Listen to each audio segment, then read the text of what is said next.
Hello people, how are you all? What's up babies? So, क्या पढ़ाई वढ़ाई करेंगे? करेंगे सर, आए क्यों हैं? पढ़ने के लिए तो आए।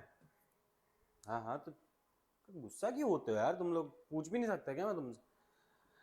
तो भाई, क्या देख लिया था पिछले लेक्चर में? पिछले लेक्चर में हमने हमारा कंपनीज मीटिंग पार्ट 1 जो है वो पूरा कर लिया था। क्या देखा था उसमें? हमने देखा था भैया इंट्रोडक्शन किसका? कंपनी मीटिंग का इंट्रोडक्शन देखा था। और हमने देखे थे कि एसेंशियल्स क्या क्या होते हैं हमारी मीटिंग को वैलिड मीटिंग कहलाने के लिए। What are the essentials? अब आज हम लोग हमारे सिलेबस का 8th चैप्टर स्टार्ट करने जा रहे हैं, which is company meeting part 2। इसमें क्या है सर? आपने बताया था कि हमारा जो पहला पार्ट है उसमें सारे एसेंशियल्स हैं और इंट्रोडक्शन है कंपनी का, कंपनी की मीटिंग का। अब हम पार्ट 2 में पढ़ेंगे कि भाई जो कंपनी की मीटिंग्स होती हैं वो कितने टाइप्स की होती हैं। वही घिसी पीटी सेम लाइन, कंपनी में मीटिंग की नीड क्या क्यों है, क्या जरूरत है मीटिंग करने की।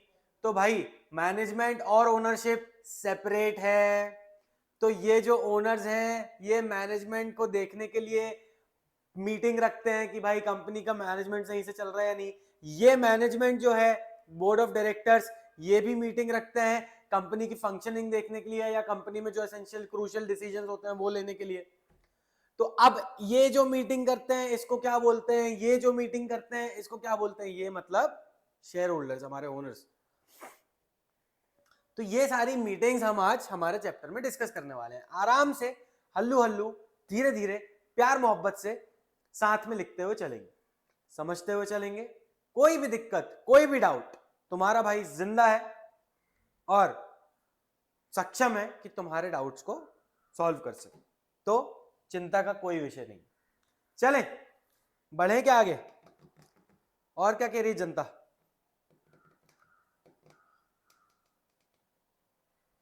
अच्छा, ये एक बच्चा कह रहा है कि सर आप फॉर्मल्स ही पहना करो, फॉर्मल ज्यादा सूट करते हैं आपको। ठीक है भाई, नोटेड। कल से फॉर्मल्स, फक्त formals, no T shirt and all. ठीक है सर, चले बढ़े क्या आगे? हाँ सर बढ़ो ना, चिल्ला क्यों रहे हो?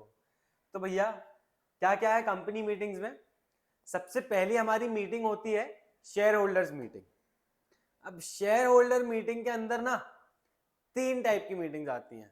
स्टैट्यूटरी मीटिंग्स आती हैं, एनुअल जनरल मीटिंग आती है और एक्स्ट्रा ऑर्डिनरी जनरल मीटिंग आती है। हमारे सिलेबस में हमारी स्टैट्यूटरी मीटिंग नहीं, हमको सिर्फ देखना है एनुअल जनरल मीटिंग और एक्स्ट्रा ऑर्डिनरी जनरल मीटिंग, देखेंगे क्या है। फिर इसके बाद हमारे में आती है भाई डायरेक्टर्स मीटिंग। अब ये डायरेक्टर्स मीटिंग क्या है? बोर्ड मीटिंग होती है डायरेक्टर्स की, कमिटी मीटिंग होती है डायरेक्टर्स की। सर बोर्ड मीटिंग तो हमको समझा, बोर्ड मीटिंग जो आपने हमको बताया कि जो हमारा बोर्ड होता है, हमारे जो बोर्ड ऑफ डायरेक्टर्स होते हैं वो सब लोग मिलके एक जगह बैठ के कंपनी के बारे में डिस्कस करते हैं, उसको हम बोर्ड मीटिंग कहते हैं। हाँ सर बिल्कुल सही। अब ये कमेटी मीटिंग क्या है बताया आपने? हमको नहीं मालूम क्या बताया आपने कमेटी मीटिंग। मैंने बताया ही नहीं, कैसे मालूम रहेगा तुम लोगों को? हमारे प्रीवियस लेक्चर में कहीं ना कहीं इसका थोड़ा बहुत एक जिक्र आया हुआ है, committee committee committee, what committee we are talking about. तो ये वो कमेटी मीटिंग है जो बोर्ड कंस्टिट्यूट करता है, यानी बोर्ड कुछ लोगों को इलेक्ट करता है और उन लोगों को बिठा देता है इस कमेटी में। यानी कुछ डायरेक्टर्स को आपने एक साइड किया और एक कमेटी बना दी कि आप फला फला चीजें हैंडल करोगे। अब ये कौन सी कमेटीज होती हैं, क्या कमेटीज होती हैं, ये अपन आगे डिटेल में देखेंगे। अब ये स्पेशल मीटिंग्स क्या होती हैं? सर आपने बोला था स्पेशल मीटिंग में बताओगे आप, तो बताऊंगा ना बेबीज, टेंशन क्यों ले रहे हो? क्लास मीटिंग और क्रेडिटर्स मीटिंग। क्रेडिटर्स का समझ में आ रहा है, जो हमारे देनदार हैं जिनको हमको देना है वापस, क्रेडिटर्स, तो उनकी जो मीटिंग्स होती है उसको हम क्रेडिटर्स मीटिंग कहते हैं। लेकिन सर ये क्लास मीटिंग क्या बोला है? क्लास मीटिंग भी कोई बहुत बड़ी चीज नहीं है, फुद्दू सी चीज है, आगे चल के देखेंगे। अभी एक क्या किया हमने, ग्लिम्स ले लिया क्या क्या पढ़ने वाले हैं, किस किस चीज से डील करने वाले हैं हम हमारे इस चैप्टर में, सर समझ गए, आगे बताओ आप तो। चलो ठीक है, तो अपन अब शुरू करते हैं, स्टार्ट करते हैं कहां से, हमारी शेयर होल्डर्स मीटिंग से। Share holders meetings, yes sir, समझ गए सर। शेयर होल्डर्स मीटिंग क्यों रखी जाती है?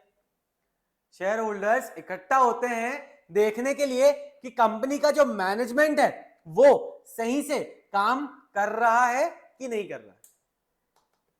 उनके पास राइट होता है कि कंपनी का मैनेजमेंट देख सके और कंपनी में आकर अपनी बात रख सके।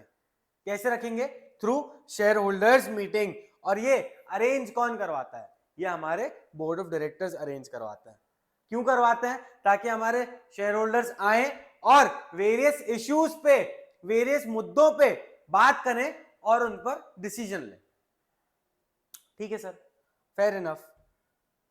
अब देखते हैं कि शेयर होल्डर मीटिंग में हम दो मीटिंग्स देखने वाले हैं।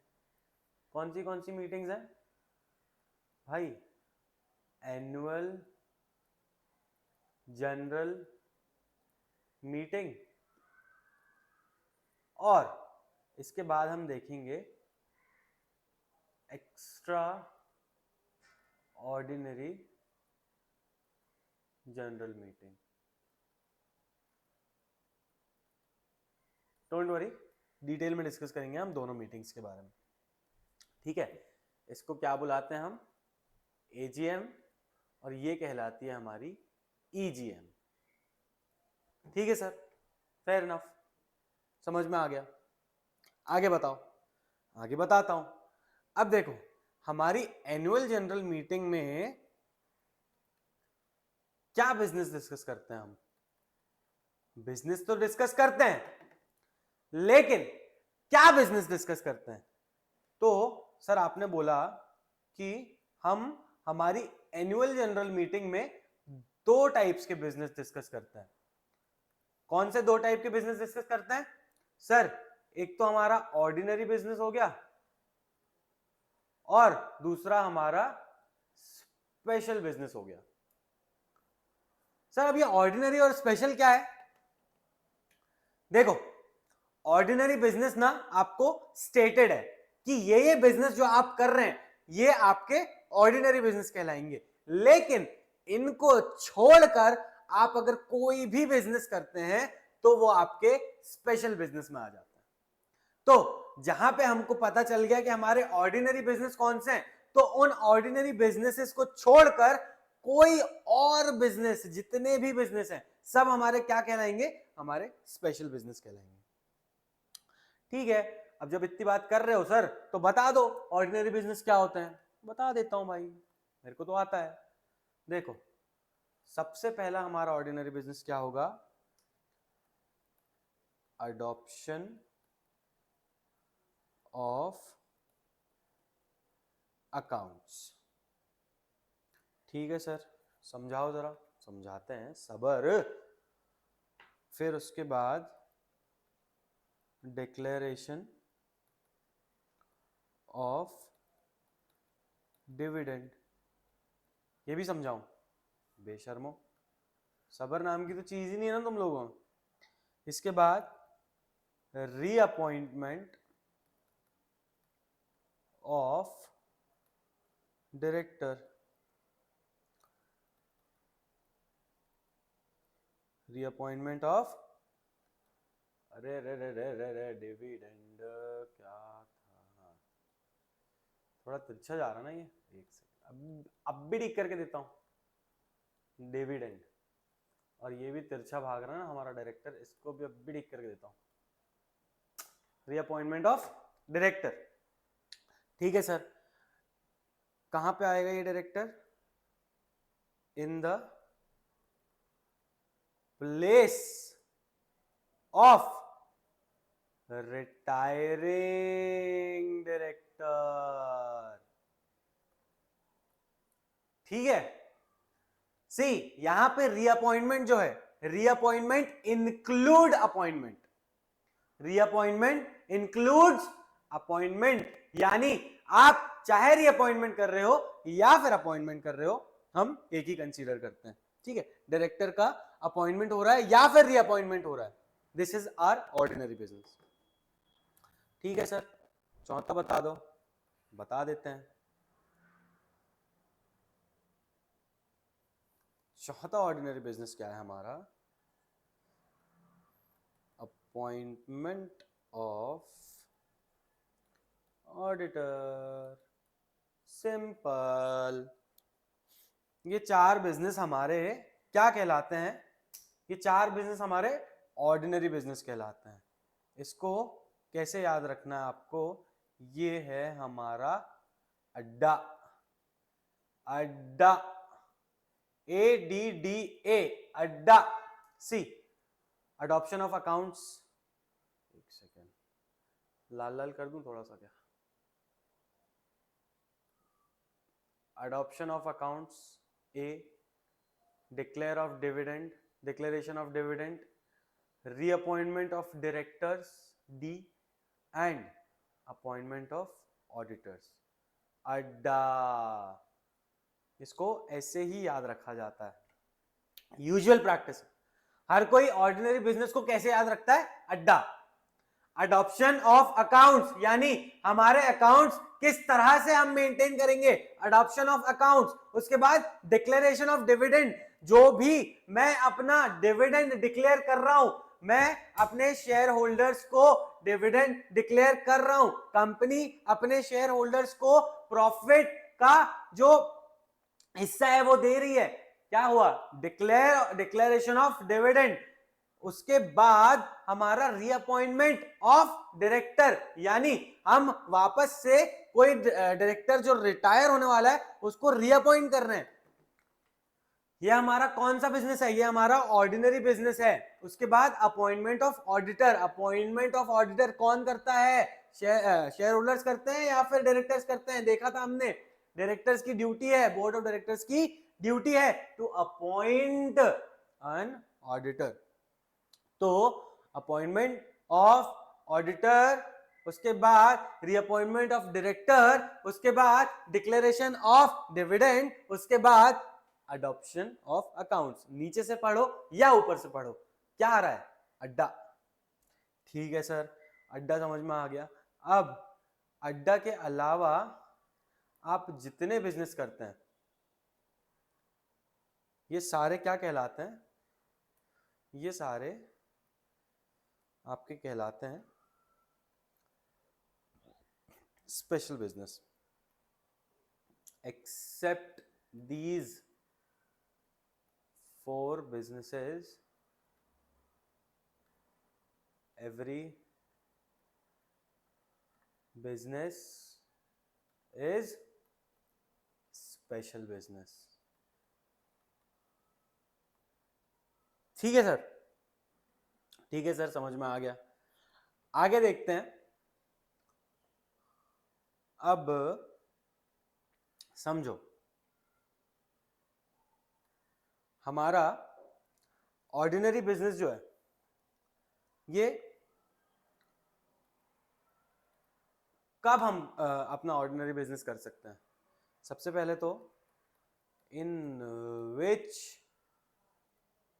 Ordinary business is carried out, in which day,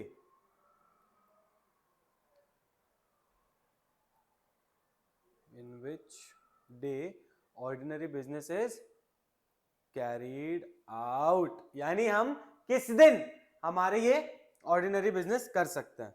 sir आपने बताया कि आप किसी भी दिन कर सकते हैं एक्सेप्ट, एक second, any day accept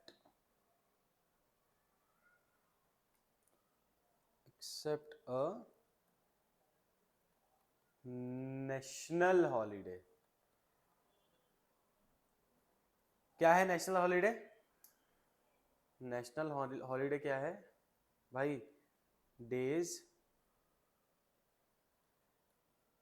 declared by central government as national holiday.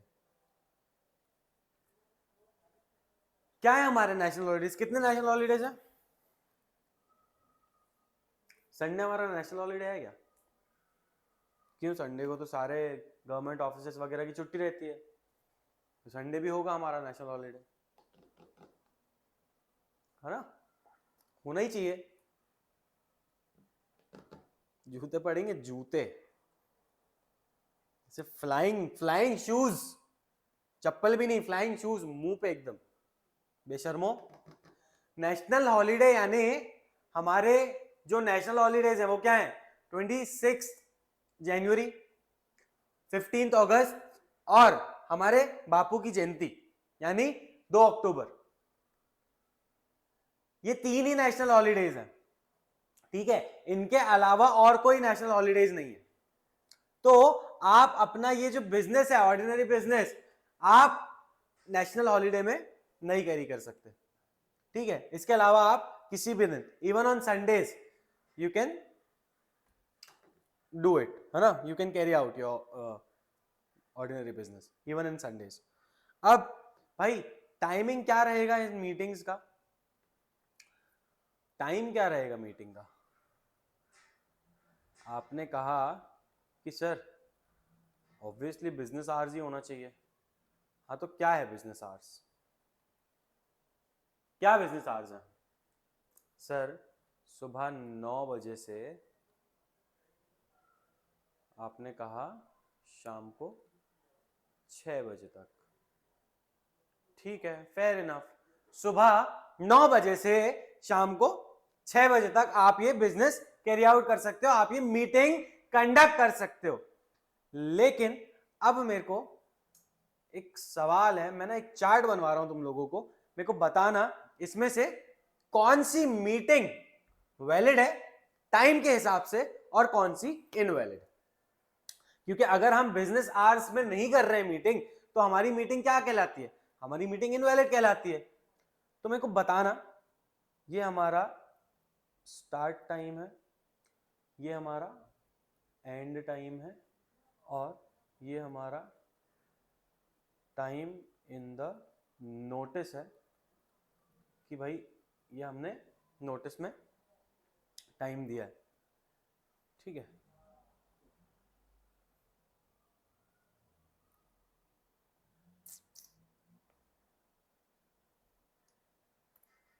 हाँ, मीटिंग कब स्टार्ट हुई? मान लो ये पहले में हमने 8:30 पे मीटिंग स्टार्ट कर दी और ख़त्म कब हुई? 9:30 पे। और एक सेकेंड,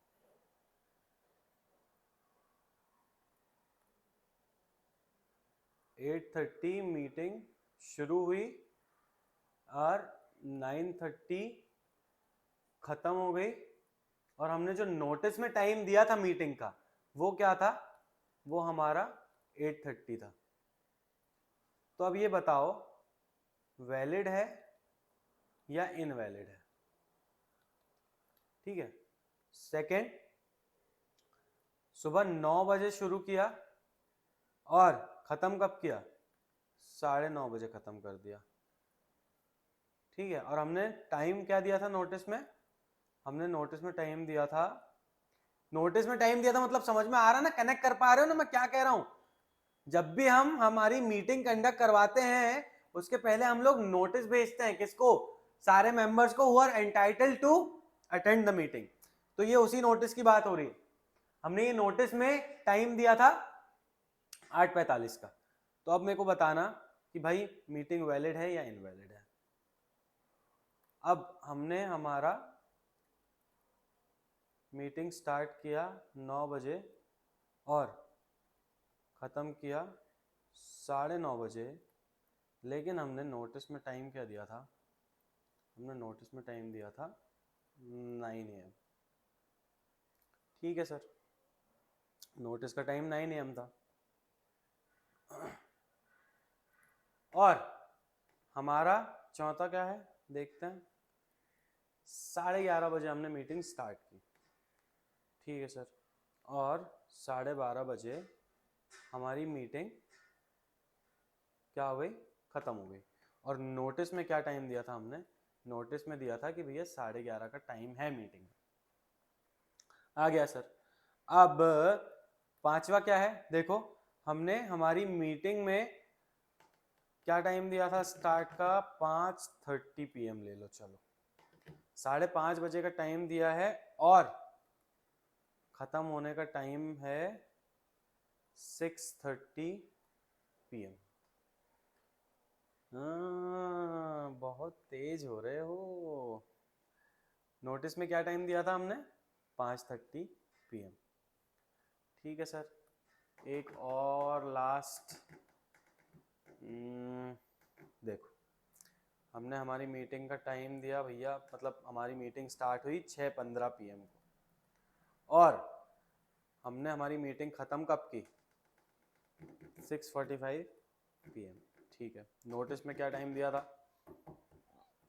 नोटिस में टाइम दिया था, समझो हमने 6 बजे का टाइम दिया था।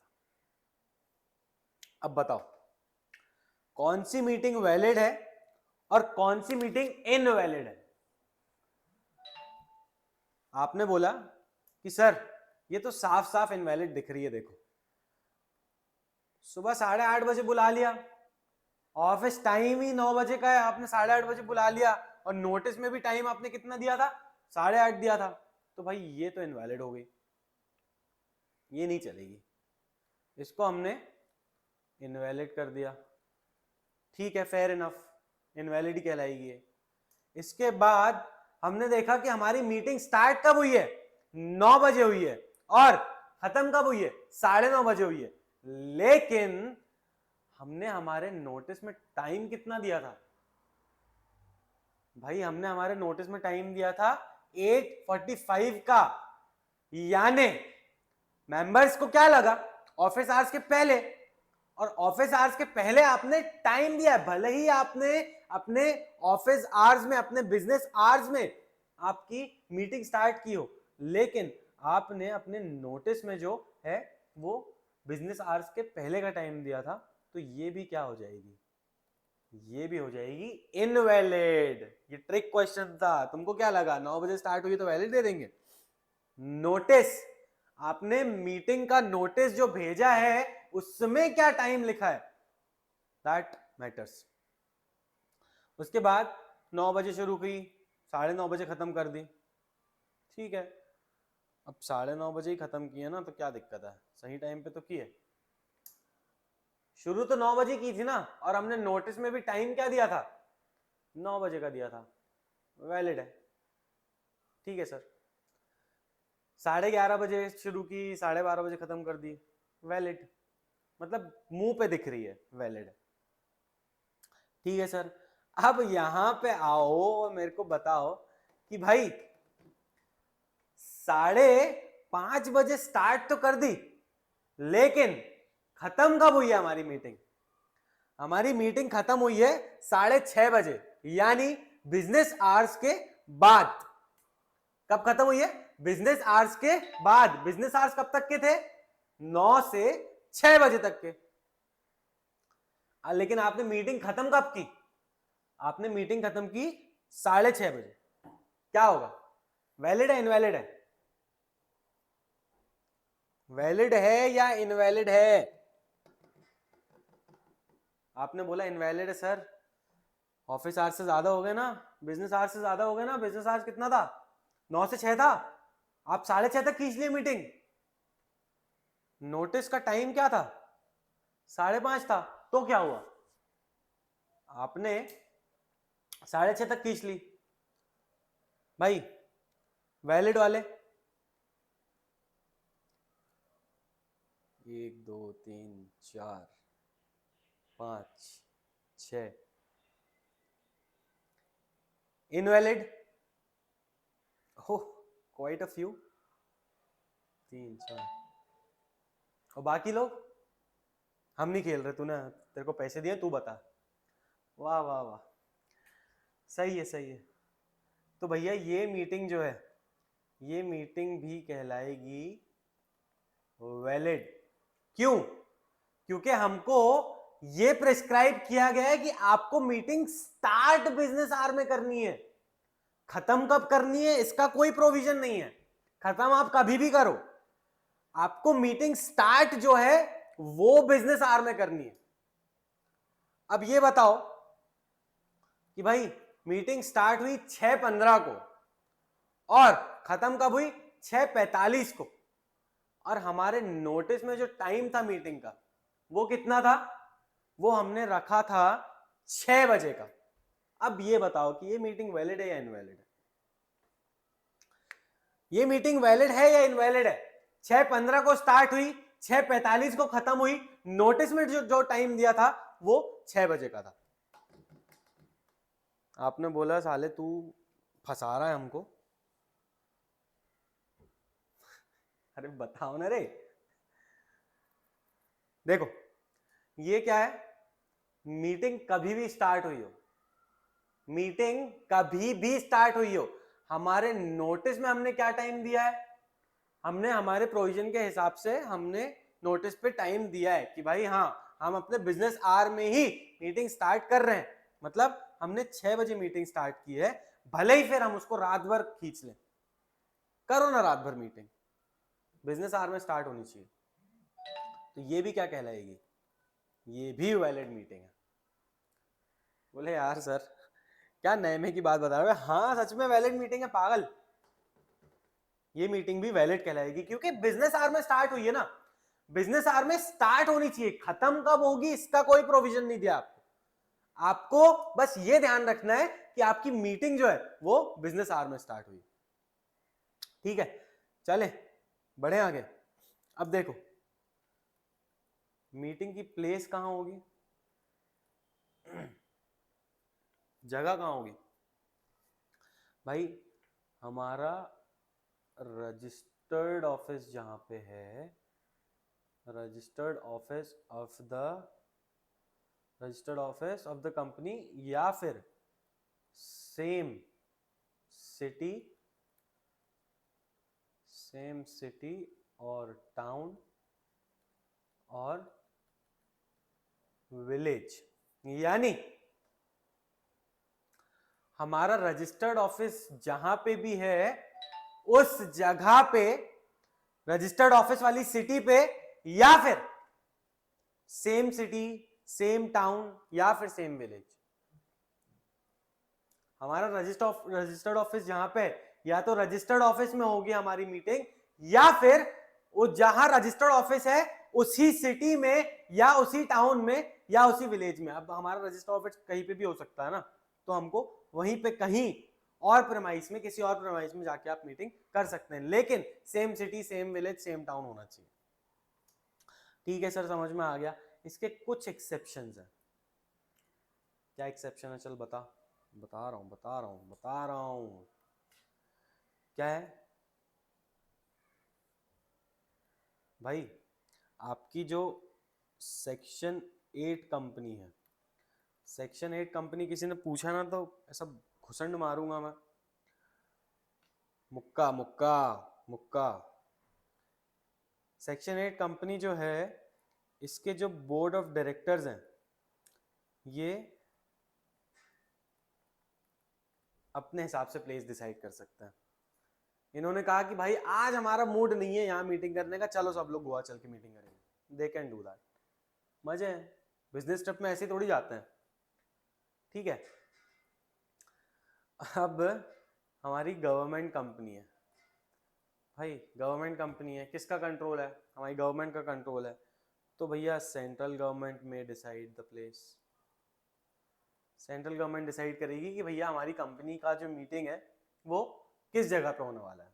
ठीक है, फेयर इनफ। इसके बाद देखो अनलिस्टेड पब्लिक कंपनी, यानी पब्लिक कंपनी तो है लेकिन लिस्टेड नहीं है। लिस्टेड नहीं है यानी स्टॉक मार्केट में नहीं है। तो अब इसके लिए कौन डिसाइड करेगा? इसके सारे जो मेंबर्स हैं, ऑल द मेंबर्स में डिसाइड द प्लेस। सारे मेंबर्स ने डिसाइड किया कि भाई चलो थाईलैंड में मीटिंग करना आज अपने को, या बैंकॉक चलते हैं। गए ना भाई, बढ़िया बेहतरीन मसाज करवाते हुए मीटिंग करके आए हमारे बोर्ड ऑफ डायरेक्टर्स। अच्छा लग रहा। तो ऐसा है भाई, इसमें कुछ एक्सेप्शंस है जो हमने कवर कर लिए। सही बात है, मजे आ रहे हैं? बिल्कुल सर, बहुत मजे आ रहे हैं। चलो आगे बढ़े।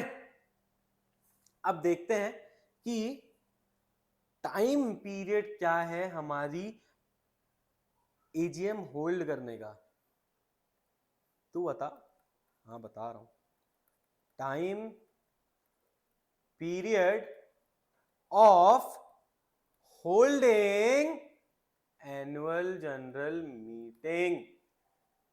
आपने बोला कि सर किस टाइम पे आप एनुअल जनरल मीटिंग क्या कर सकते हैं? होल्ड कर सकते हैं, या फिर करना ही पड़ेगा। तो उसके लिए आपको आपके कंपनीज एक्ट ने प्रोविजन दिया है कि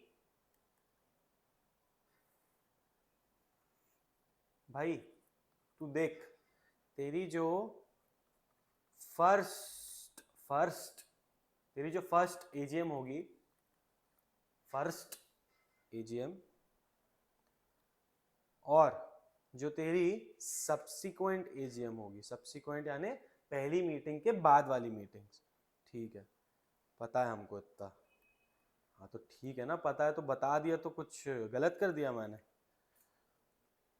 अब देखो हमारी जो फर्स्ट एजीएम है, यानी हमारी कंपनी इनकॉर्पोरेट होने के बाद वाली जो सबसे पहली एजीएम रहेगी, वो हमको कब करनी है?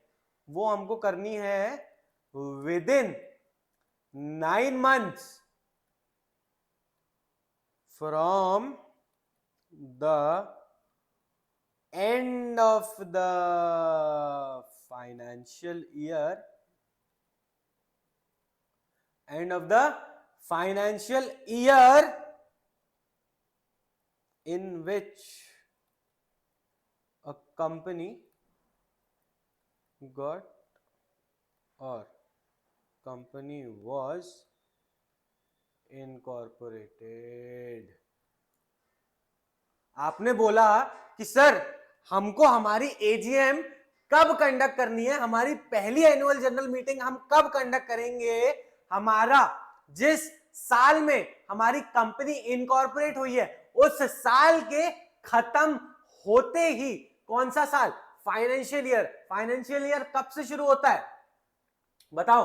1 अप्रैल से 31 March is our financial year. If you don't know, मैं कंसीडर कर रहा हूं कि तुम लोग सब अपना ये बेसिक से ही स्टार्ट कर रहे हो, इसलिए बता दे रहा हूं। मेरे को पता है तुम लोगों में बहुत सारे लोगों को पता होगा कि फाइनेंशियल ईयर क्या होता है और कैलेंडर ईयर क्या होता है, फिर भी ठीक है। तो हमने क्या कहा? हमारी पहली एजीएम, हमारी फर्स्ट एनुअल जनरल मीटिंग हम कब कंडक्ट करेंगे?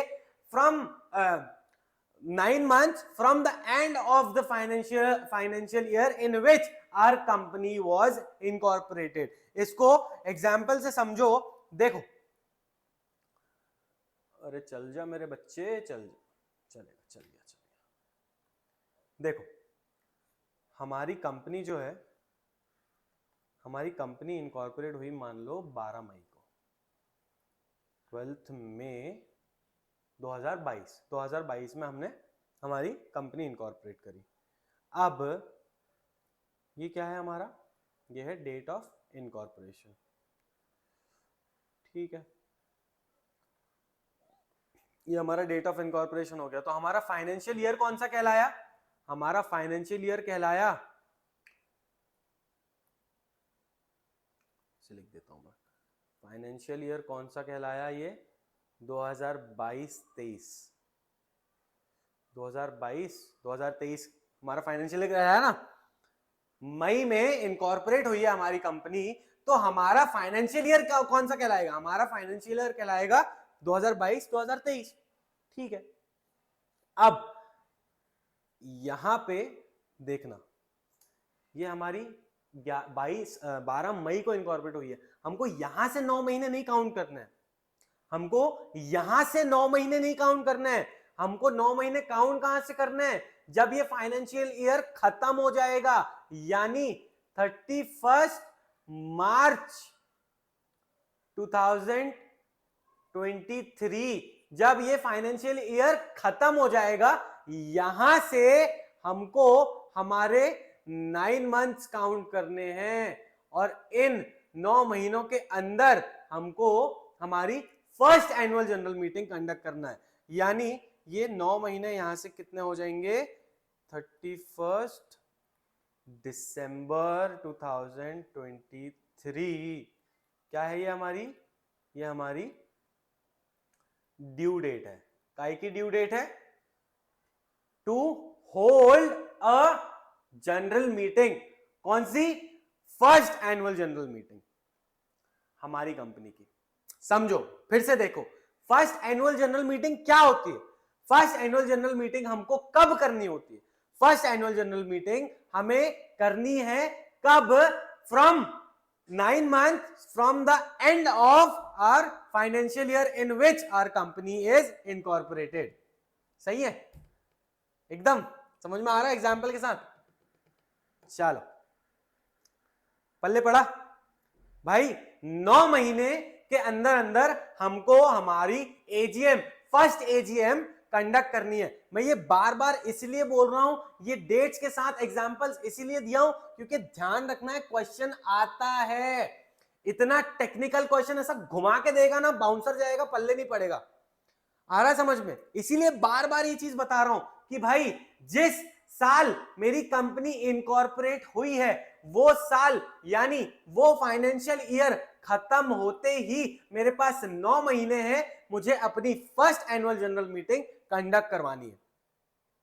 ठीक है, चलो सर, वेल एंड गुड, समझ में आ गया सर। अब मान लो हम यार नई नई कंपनी है, हमको नहीं समझते हैं प्रोविजन, हम थोड़ा अभी अडॉप्ट कर रहे हैं, हमसे भूल हो गई, हमसे चूक हो गई, हम नहीं कर पाए हमारी फर्स्ट एनुअल जनरल मीटिंग हमारे प्रिस्क्राइब टाइम पे। तो यार थोड़ा सा टाइम दे देते तो थोड़ी दया हो जाती। आपने बोला ठीक है यार, क्या करेंगे, पहली पहली कंपनी है, हाँ पहली गलती तो सबकी माफ है, कर दो। तो क्या किया? इफ अ कंपनी सीक्स यानी मांग रही है, क्या मांग रही है? एक्सटेंशन। यार हमसे 9 महीनों में नहीं हो पाया, क्या नहीं हो पाया? मीटिंग नहीं हो पाई, कुछ भी मतलब 9 महीनों में हमसे मीटिंग नहीं हो पाई। कितने गंदे लोग हो रहे तुम लोग, बहुत गंदे लोग, हंसते हो साले। हाँ तो भैया हमने ना क्या किया, हमने वी सीक एक्सटेंशन। किससे? हमने एप्लीकेशन किया, एप्लीकेशन टू विथ या टू आरओसी। हमने अपने रजिस्ट्रार ऑफ द कंपनी को बोला कि सर एक्सटेंशन दे दो सर, ना नहीं हो पाया सर प्रिस्क्राइब टाइम में, प्लीज एक्सटेंशन दे दो। तो आरओसी में ग्रांट, अगर आपके रीजंस जस्टिफाइड लगते हैं कि हाँ ठीक है आपके रीजन जस्टिफाइड है कि आप नहीं कर पाए, तो ये आपका में ग्रांट एक्सटेंशन कैसा एक्सटेंशन है ये? एक्सटेंशन ऑफ 3 months, यानी 3 महीने का एक्सटेंशन दे दिया आपको। 3 महीने का एक्सटेंशन दे दिया कि भाई अब इससे ज्यादा टाइम नहीं मिलेगा, अब इसमें तुम लोग कर लेना। ठीक है, 3 महीने का एक्सटेंशन दे दिया। यानी आपके पास 9 महीने थे, अब 9 नहीं, आपके पास 12 महीने हो गए। अब समझो, ऐसा इसको ऐसे कंसीडर मत करना कि आपके पास 12 महीने। एक्सटेंशन जरूरी नहीं है कि आपको मिले ही।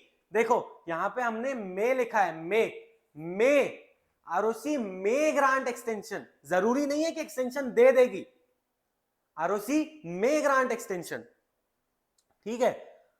If not held what? Meeting, first annual general meeting within the period stipulated, लिखो stipulated is mentioned, ठीक है। ये सब वर्ड्स मैं तुम लोगों को इसलिए भी लिखवा रहा हूं कि तुम्हारी ऐसा हैबिट डेवलप हो कि हाँ हमको थोड़े टेक्निकल वर्ड्स अपने आंसर में यूज करना आना चाहिए, ठीक है। If not held with in the period stipulated, penalty, but the AGM is valid. समझो ये क्या कह रहा है, आपके ऊपर, आपने अगर एक जो स्टिपुलेटेड टाइम है, जो आपको प्रिस्क्राइब टाइम दिया गया है, इस प्रिस्क्राइब टाइम में आपने आपकी एजीएम नहीं कंडक्ट करी तो आपके ऊपर पेनल्टी आएगी। लेकिन आप जो फिर उसके बाद आपने, जैसे आपको 9 महीने का टाइम दिया था, आपने एक्सटेंशन भी नहीं लिया और 9 महीने के बाद आपने अपनी meeting, first annual general meeting conduct करी, तो आपके ऊपर पेनल्टी आएगी कि भाई आपने प्रिस्क्राइब टाइम में अपनी मीटिंग जो आपको करनी चाहिए थी आपने नहीं करी, तो आप पेनल्टी दे दो इज्जतदारी से, जितना पैसा लग रहा है उतना पैसा दे दो मेरे को। कौन बोल रहा है? आरओसी बोल रही, भैया मैंने पेनल्टी दे दी, लेकिन मैं जो हूं आरओसी, मैं थोड़ी सी दयालु हूं, मैं तुम लोगों के ऊपर ऐसा कष्ट वो नहीं करूंगी कि हार्डशिप नहीं करूंगी। तुम्हारी मीटिंग जो तुमने की है, तुमने जो रेजोल्यूशंस वगैरह पास किए हैं, वो मैं वैलिड ही रखूंगी। मैं तुम्हारी मीटिंग को इनवैलिड नहीं बोलूंगी, क्योंकि तुमने प्रिस्क्राइब टाइम में नहीं की। मैं मानती हूं कि तुम नई कंपनी हो, तुम्हारी पहली गलती माफ, तो थोड़ी सी पेनल्टी दो और दफा हो जाओ यहां से, ठीक है सर, कर लिया। This was all we have learn about our annual general meeting. Annual general meeting में हमने क्या देखा? अभी हमने देखा हमारी फर्स्ट एनुअल जनरल मीटिंग। अब एक और टॉपिक साइड में कुछ तो भी लिखवाया था मास्टर ने, देखूं जरा क्या है।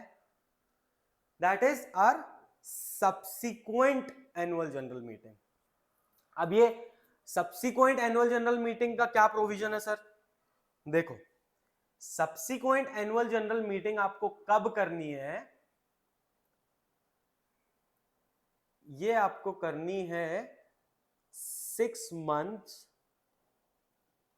From the end of financial year, ठीक है।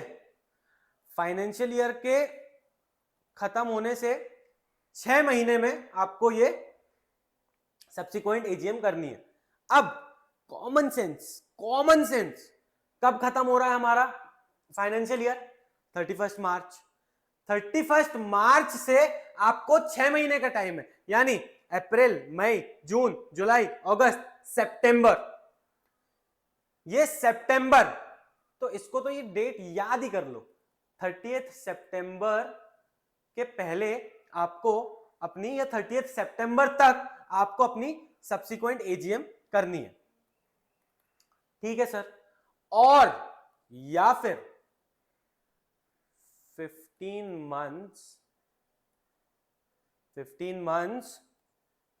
फ्रॉम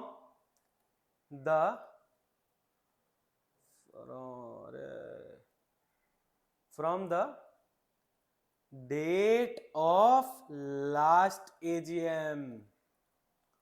यानी आपने आखिरी बार जो अपनी एजीएम करी थी उसके 15 महीनों के अंदर, यानी आपकी ये सब्सिक्वेंट एजीएम जो है ये आपको 15 महीनों के अंदर क्या करनी है? कंडक्ट करनी है।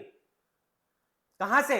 आपकी लास्ट एजीएम से। आपने मान लो यहां पर हमने देखा था कि हमारी लास्ट एजीएम जो हुई वो मान लो हमने कब कर ली? 1 अप्रैल को कर ली। अब इस 1 अप्रैल से आपको कितना टाइम है? 15 महीने का टाइम है। यानी 1 अप्रैल से अप्रैल मई जून 30 जून तक आपको 31 जून तक आपको आपकी सब्सिक्वेंट एजीएम करनी है, यानी दूसरी एजीएम करनी है। मैंने लास्ट एजीएम कब करी थी? मान लो 1 अप्रैल 2022 में मैंने अपनी लास्ट एजीएम करी थी। अब यहां से मेरे पास 15 महीने का टाइम है कि मैं अपनी क्या करूं? सब्सिक्वेंट एजीएम करूं। ठीक है, सब्सिक्वेंट एनुअल जनरल मीटिंग मुझे कंडक्ट करनी है। कब तक करनी है? पुरानी जो लास्ट एजीएम थी वहां से 15 महीने के अंदर अंदर।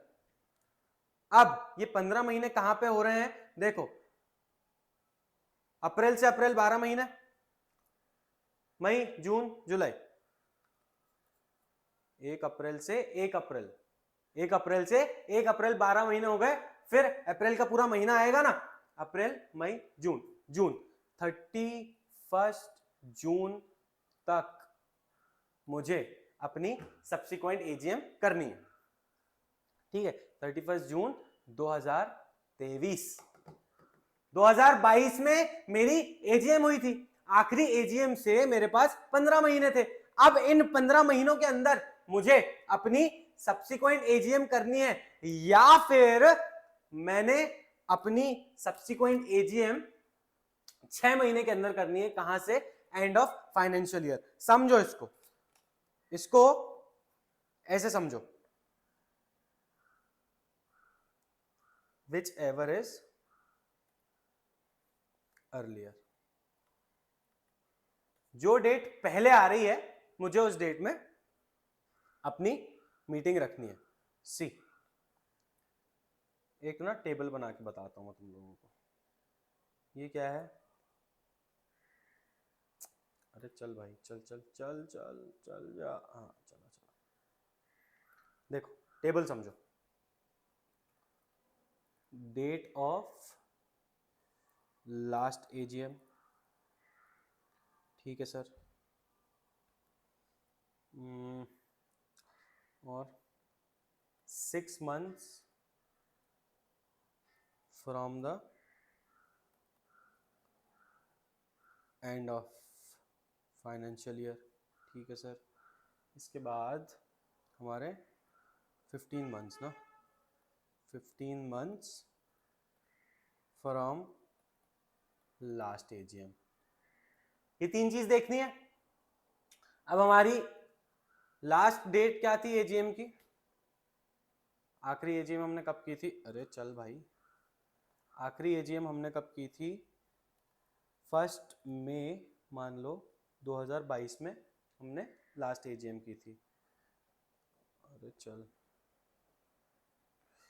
जस्ट अ सेकेंड गाइस, क्या है?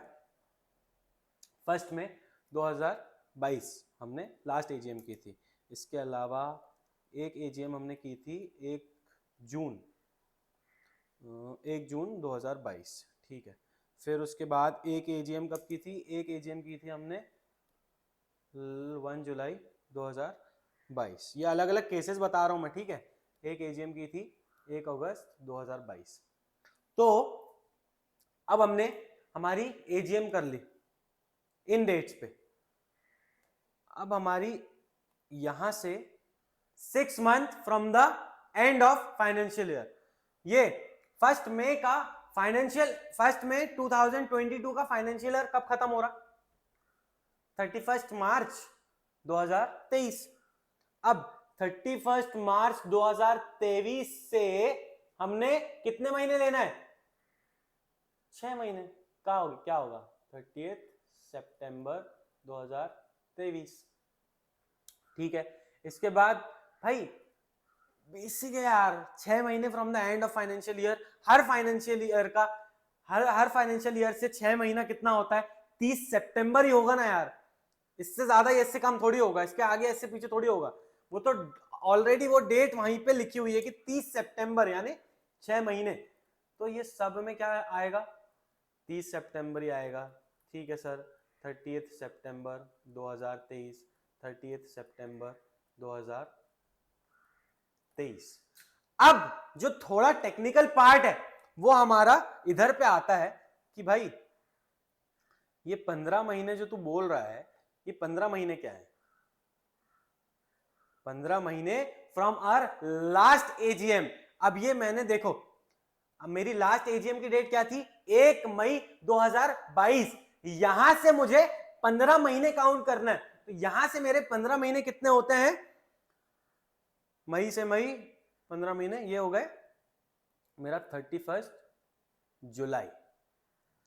ये मेरा क्या हो गया, ये मेरे 15 महीने हो गए।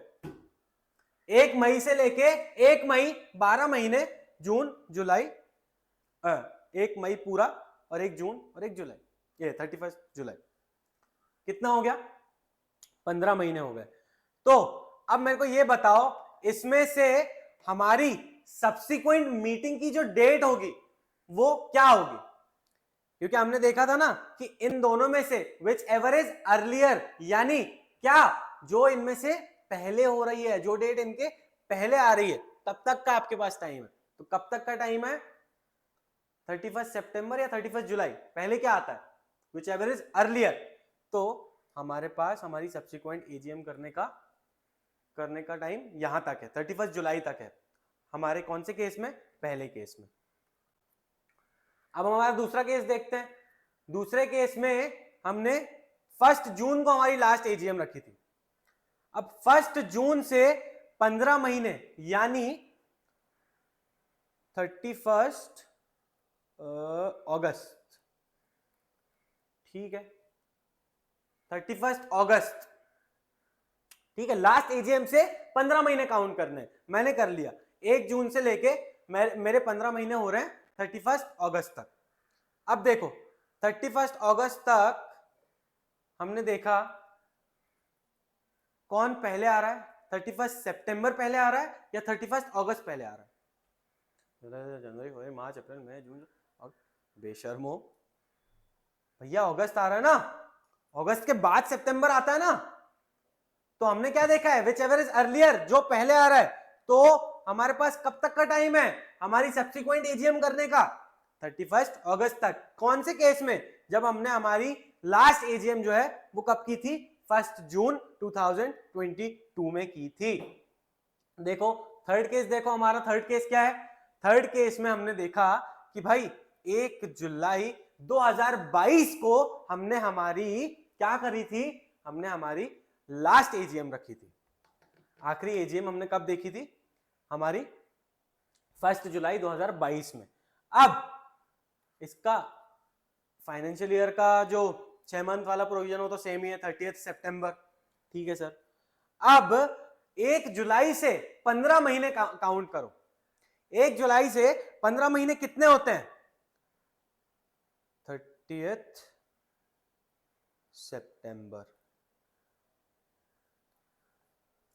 ठीक है। 30 सितंबर हो रहा है, तो 30 सितंबर को तो हम वैसे भी करने ही वाले थे। अब इसमें क्या विच एवर इज अर्लियर देखोगे, टाइम थोड़ी देखोगे, ठीक है। तो 30 सितंबर को तो हम वैसे भी करने वाले थे, तो हमारा डेट कब तक हो गई, 30 सितंबर। यानी इसके पहले हमको हमारी annual general meeting, subsequent annual general meeting conduct करवानी है, ठीक है सर, समझ में आ गया।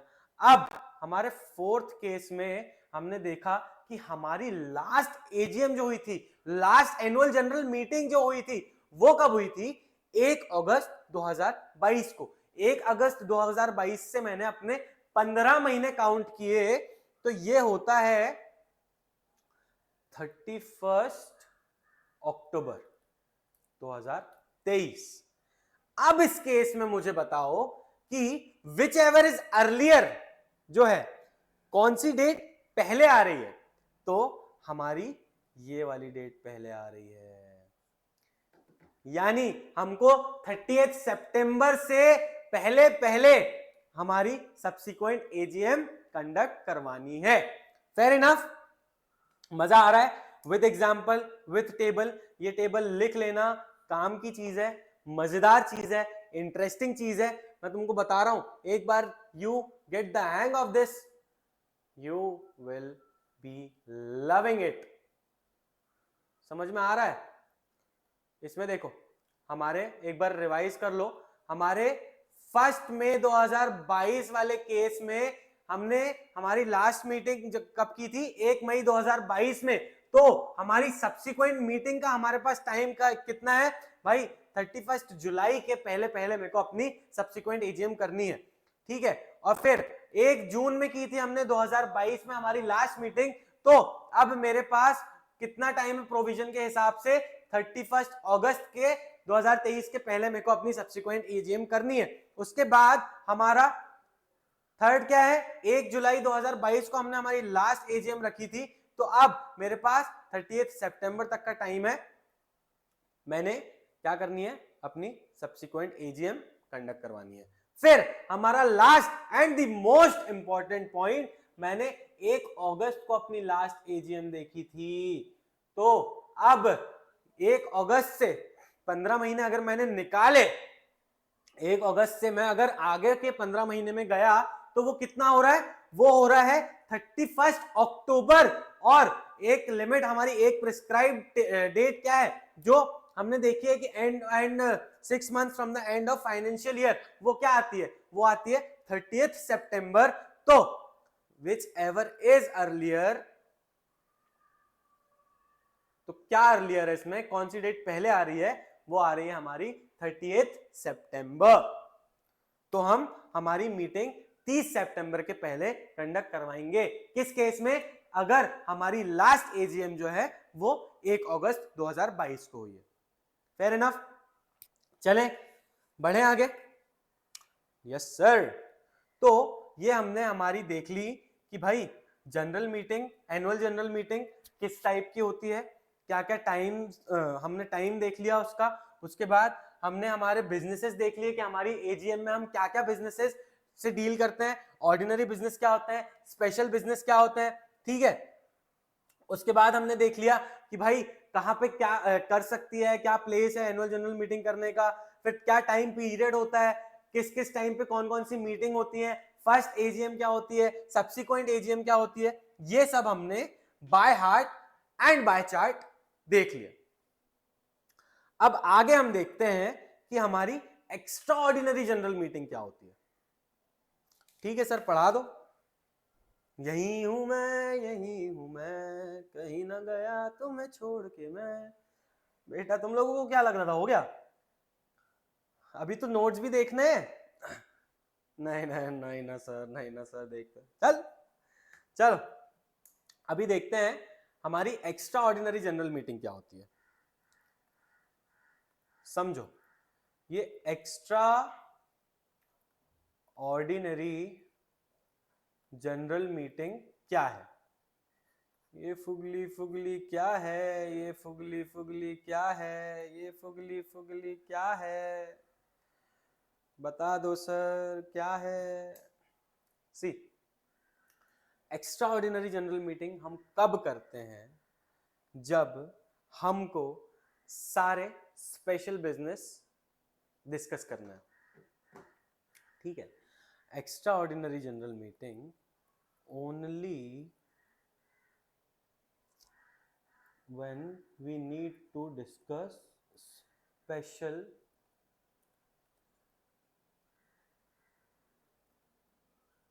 businesses can be conducted। क्या करना है हमको? हमको हमारे सिर्फ स्पेशल बिजनेस कंडक्ट करने हैं, तब हम क्या करते हैं? तब हम एक्स्ट्रा ऑर्डिनरी जनरल मीटिंग करते हैं। अब ये एक्स्ट्रा ऑर्डिनरी जनरल मीटिंग कब करते हैं हम? We conduct this meeting between two annual general meeting, ठीक है। एनुअल जनरल मीटिंग के सारे प्रोविजंस देखे हमने। अब एनुअल जनरल मीटिंग के, 2 एनुअल जनरल मीटिंग के बीच में जितनी भी मीटिंग्स होती हैं वो सब हमारी एक्स्ट्रा ऑर्डिनरी जनरल मीटिंग्स होती हैं। ठीक है, एक बार इसको पूरा लिख देता हूं, तुम लोगों का कोई भरोसा नहीं है। एक्स्ट्राऑर्डिनरी जनरल मीटिंग यानी दो एनुअल जनरल मीटिंग के बीच में हमने जितनी भी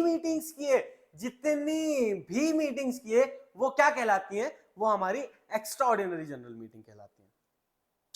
ठीक है, एक्स्ट्राऑर्डिनरी जनरल मीटिंग क्या है? Extraordinary general meeting are basically the meetings which are not annual general meeting. वाह वाह, व्हाट अ डेफिनेशन सर। अब भाई तुम्हारे एक्ट में ये डेफिनेशन मैं क्या करूं?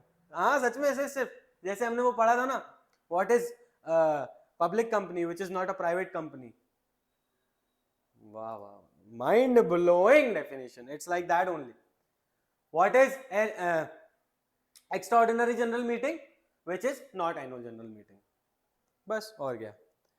तो भाई ये देख लिया हमने। इसके बाद व्हाट इज नॉट, क्या है?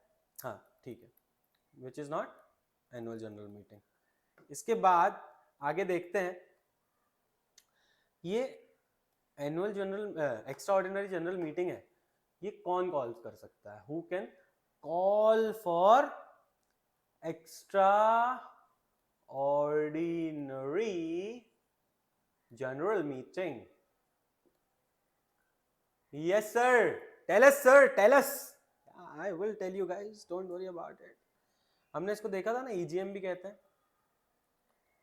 पहले ही देखा था। मुक्के मुक्के मुक्के मुक्के, बहुत मुक्के पड़ेंगे तुम लोगों को बेटा, तुम लोग बहुत बेशरम हो गए। नहीं, सिर्फ लड़कों के लिए एप्लीकेबल है हाँ ये मुक्के वाला सीन, लड़कियों पे मैं हाथ नहीं उठाता हूँ सर। मैं आपकी बहुत इज्जत करता हूँ और मुझे डर लगता है कहीं आपने मुझे मार दिया तो मेरी क्या इज्जत रह जाएगी। खैर मैं ऐसे कोई काम नहीं करता हूँ, ठीक है, लेकिन लड़कों को तो भाई भूत बना दूंगा मैं, मेरे पास पूरा हक है, लड़कों को नहीं छोड़ता हूं मैं। चलो इसके बाद देखते हैं कि कौन कंडक्ट करवा सकता है मीटिंग हमारी। कौन सी? EGM। बताओ जरा। सबसे पहले तो देखो, बोर्ड ऑफ डायरेक्टर्स करवा सकता है, ठीक है चल पता है, ये सब मत बता हमको भैया। ऑन रिक्वेस्ट, और इसको ऐसे देखो, requisition, on requisition of members, यानी मेंबर्स की रिक्वेस्ट पे हो सकता है, ठीक है, फेयर इनफ। या फिर बाय, इसको ऐसे देखो,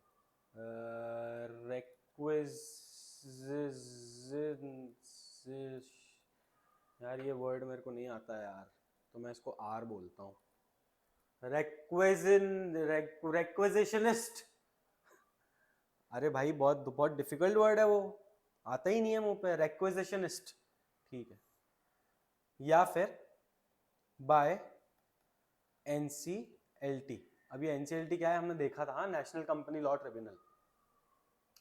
ये सबसे पहले तो एक एक करके समझते हैं ये चीजें क्या है।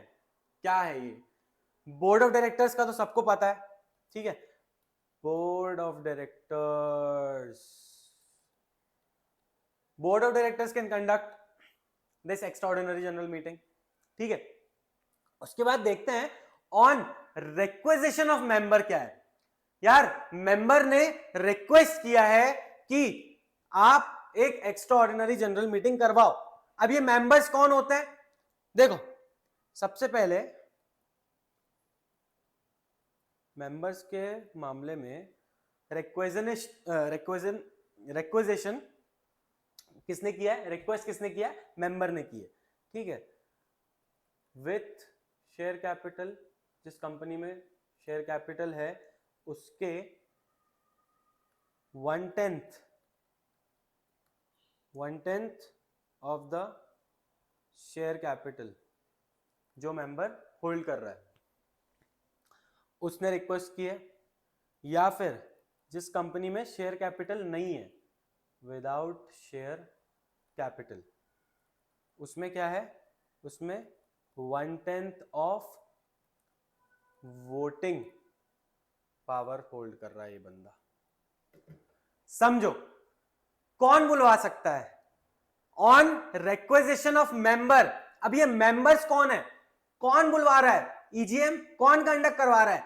मेंबर्स करवा रहे हैं। मेंबर्स की रिक्वेजिशन पे, मेंबर्स की रिक्वेस्ट पे ये ईजीएम हो रही है। लेकिन अब ऐसे ही कोई भी, मान लो कोई एक बंदा है जिसने 2 शेयर्स खरीद के रखे हैं और वो बोल रहा है कि भाई आई एम द रिक्वेजिशनिस्ट, या मेरी रिक्वेजिशन पे आप ईजीएम कंडक्ट करवाओ। मैं तो मेंबर हूं, मेरा तो राइट है कि मैं रिक्वेस्ट कर सकता हूं आपको मीटिंग कंडक्ट करवाने के लिए। कौन सी मीटिंग? Extraordinary general meeting. ऐसा नहीं होता। देखो, ऐसी कंपनी जिसमें शेयर कैपिटल है और इस कंपनी का वो मेंबर जो 1/10 ऑफ शेयर कैपिटल होल्ड कर रहा है, that person can call an EGM. यानी अगर कोई group of people, group of member मिलकर जो 1/10 शेयर कैपिटल होल्ड कर रहे हैं, वो भी आप मिलकर ईजीएम बुलवाने के लिए रिक्वेस्ट कर सकते हैं। ठीक है। जिस कंपनी में शेयर कैपिटल नहीं है, जिस कंपनी में शेयर कैपिटल नहीं है, ये सब हम लोगों ने बेसिक्स में देखा है। मैं इसको रिपीट करके आपका और मेरा टाइम वेस्ट नहीं करूंगा। तो समझो कि share capital, company having share capital and company not having share capital, ये हमने डिटेल डिस्कशन किया हुआ है। तो कंपनी जिसमें शेयर कैपिटल नहीं है, उसके मेंबर या उसका कोई मेंबर जो 1/10 वोटिंग पावर होल्ड कर रहा है, यानी उसके पास 10% वोटिंग पावर है कंपनी की, तो वो क्या कर सकता है? वो रिक्वेस्ट कर सकता है कि भाई ईजीएम बुलाई जाए, यानी extra ordinary general meeting conduct करवाई जाए। कौन करेगा? जिसके पास 1/10 वोटिंग पावर है, यानी 10% वोटिंग पावर है। कहां पर? जहां पर जिस कंपनी में शेयर कैपिटल नहीं है। ठीक है। और जिस कंपनी में शेयर कैपिटल है, वहां पर 10% ऑफ शेयर कैपिटल जो बंदा होल्ड कर रहा है वो, या फिर अ ग्रुप ऑफ पीपल जो मिलकर 10% आपकी शेयर कैपिटल होल्ड कर रहे हैं, वो आपको मिलकर रिक्वेस्ट कर सकते हैं कि भाई ईजीएम कंडक्ट करवाओ। ठीक है सर, फेयर इनफ। कब तक? अब ये इन लोगों ने क्या किया? रिक्वेस्ट कर दी कि भाई ईजीएम बुलाओ। अब कंपनी क्या करेगी? Company within 21 days takes action, यानी 21 दिन के अंदर अंदर कंपनी इस रिक्वेस्ट पे एक्शन लेगी और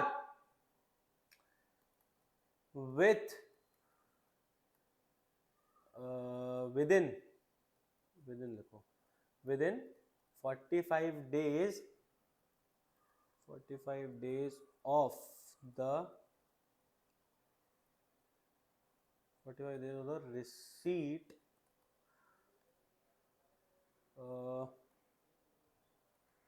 receipt of request, they will call for EGM। यानी समझो ये 2 डेट्स दी है, आपने रिक्वेस्ट कर दी, आप जो मेंबर थे आपने रिक्वेस्ट कर दी। अब इस रिक्वेस्ट से कंपनी 21 दिन के अंदर अंदर इसमें एक्शन लेगी, और इस ही रिक्वेस्ट से आपने, जिस दिन कंपनी को ये रिसीट मिल गई, मतलब उनको ये रिसीव हो गया कि भाई आपने मेंबर किया, आपने रिक्वेस्ट किया, आपकी रिक्वेस्ट उन लोगों ने रिसीव कर ली, उस दिन से 45 दिन के अंदर अंदर वो क्या करेगी? आपके लिए ईजीएम कॉल करेगी। सी, ये 21 दिन और 45 दिन अलग अलग नहीं है। इन ही 21 दिन के, ये जो 45 दिन है ना, इन 45 दिन में ये 21 दिन आपके इंक्लूडेड है। ऐसा नहीं कि भाई 21 दिन में आपने क्या किया? एक्शन लिया, और इस 21 दिन से आपको 45 दिन के अंदर अंदर, नहीं नहीं नहीं नहीं नहीं नहीं नहीं, जिस दिन आपको आपकी रिक्वेस्ट मिल गई, आपने रिक्वेस्ट एक्सेप्ट कर ली कि हाँ वी विल कंसीडर दिस, उस दिन से आपको 45 दिन के अंदर मीटिंग बुलवानी है। ठीक है सर। अब मान लो अगर कंपनी या management fails to call an EGM even after all this procedure, यहां पे क्या होगा भाई, जो यार are he soon low,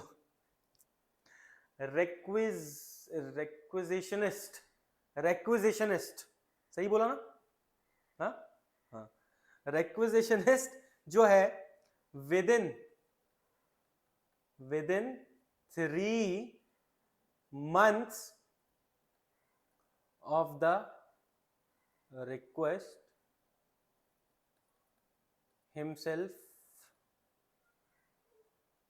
or themselves, मान लो एक से ज्यादा अगर लोग हैं तो himself or themselves can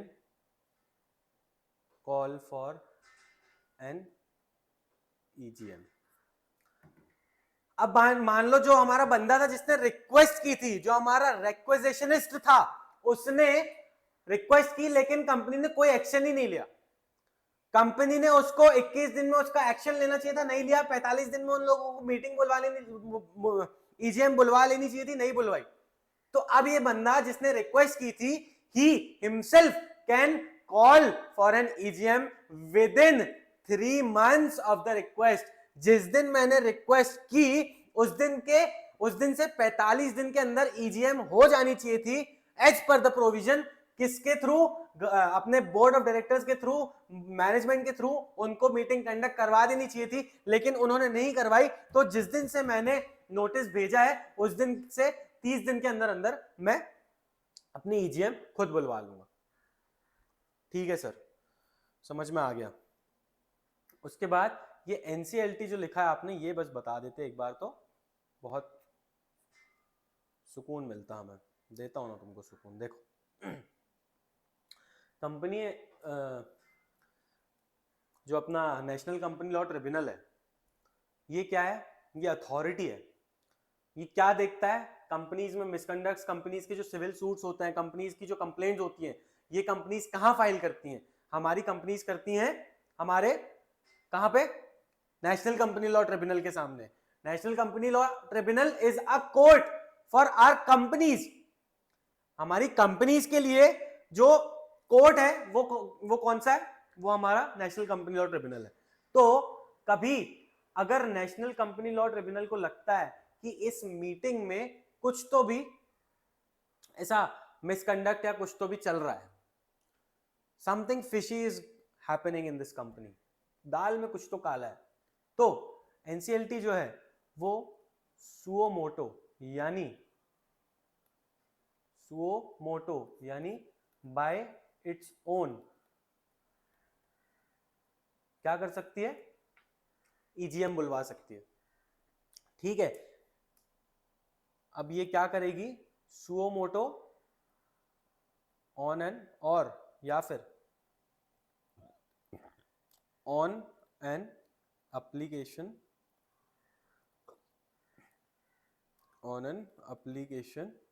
of member,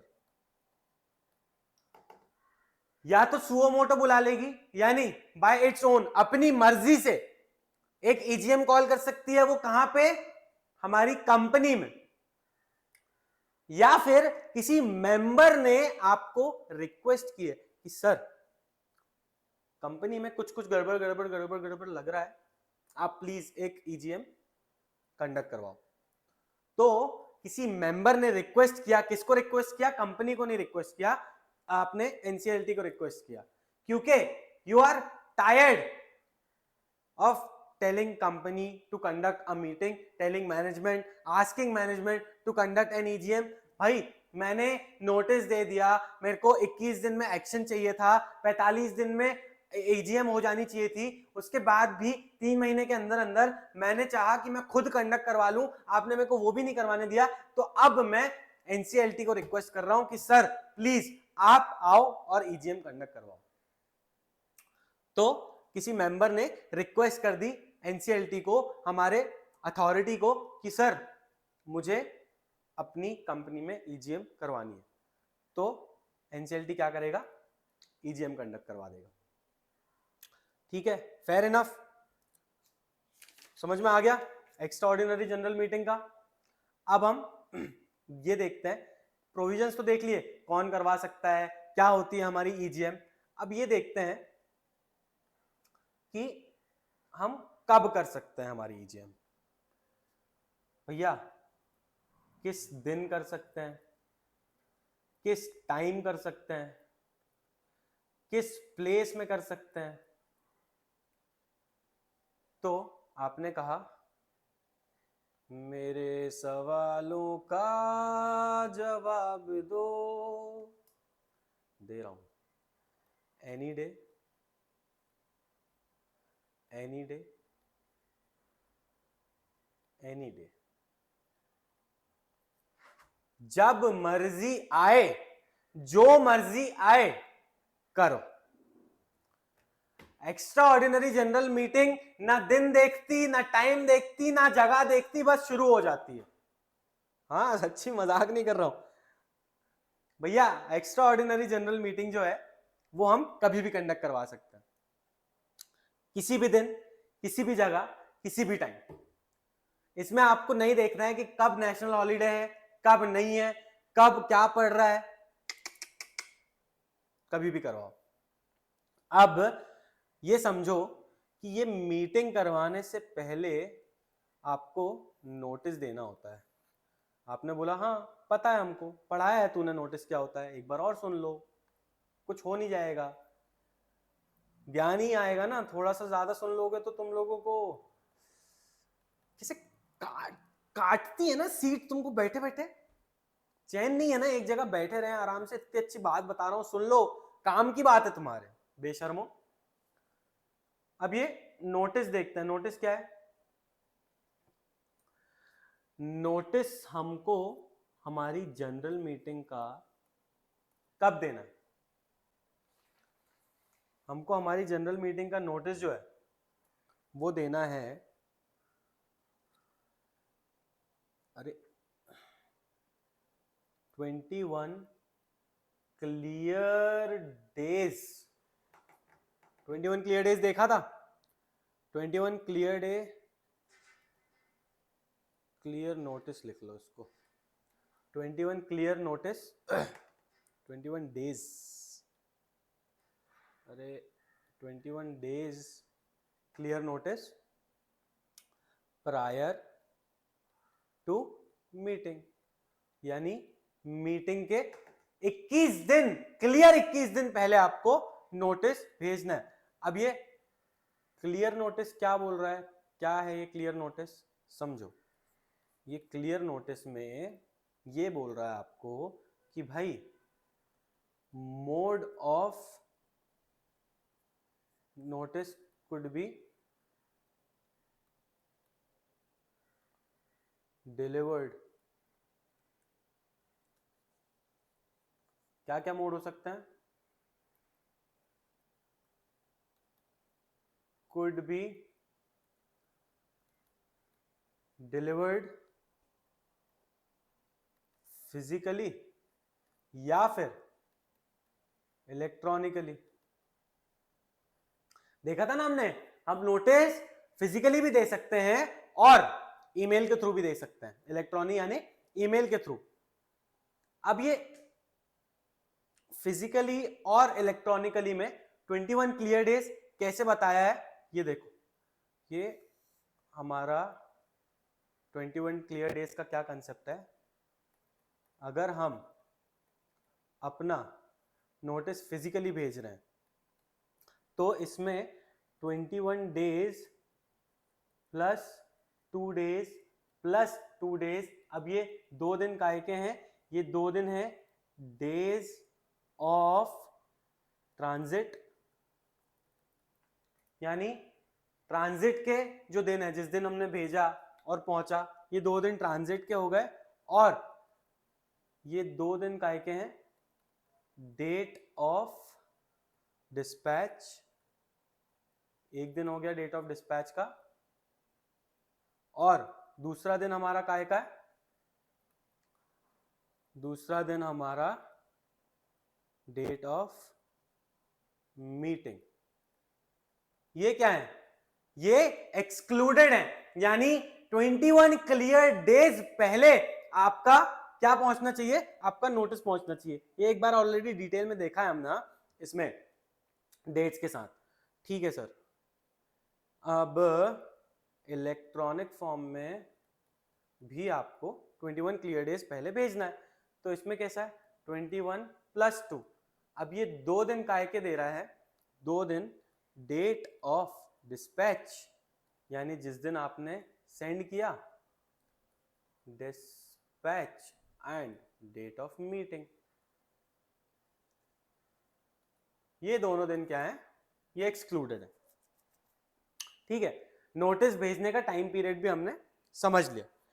अब मुझे ये बताओ, मैं चाहता हूं कि मैं तुम लोगों से तुम्हारे नोट्स में जो जो कुछ एक आधी इंपॉर्टेंट चीजें हैं वो क्या करूं, वो एक बार नोट्स के थ्रू डिस्कस करूं, लेकिन हम मोटा मोटी अपने सारे नोट्स बना चुके हैं। जो जो इंपॉर्टेंट डिस्कशन करना था हमको इस टॉपिक के ऊपर हम कर चुके हैं। ठीक है, एक बार ना अगले लेक्चर में एक बार आपके नोट्स के थ्रू जाएंगे और देखेंगे कि जो जो हमने सारी चीजें देखी हैं वो सब वैसी ही बैठ रही हैं या मास्टर तूने गलत पढ़ाया। ठीक है, चलो अगले लेक्चर में मिलते हैं। अगले लेक्चर में इसको खत्म कर देंगे, कुछ नहीं है, 15-20 मिनट का, आधे घंटे का लेक्चर रहेगा, आधे घंटे का लेक्चर रहेगा जिसमें हम हमारे सारे नोट्स कवर करेंगे और फिर इस चैप्टर को वाइंड अप करेंगे और नया चैप्टर स्टार्ट करेंगे। ठीक है सर, ओके सर, चलो बेबीज मिलते हैं नेक्स्ट लेक्चर में। Till then peace out and love you all. चलो बाबा, बाय बाय।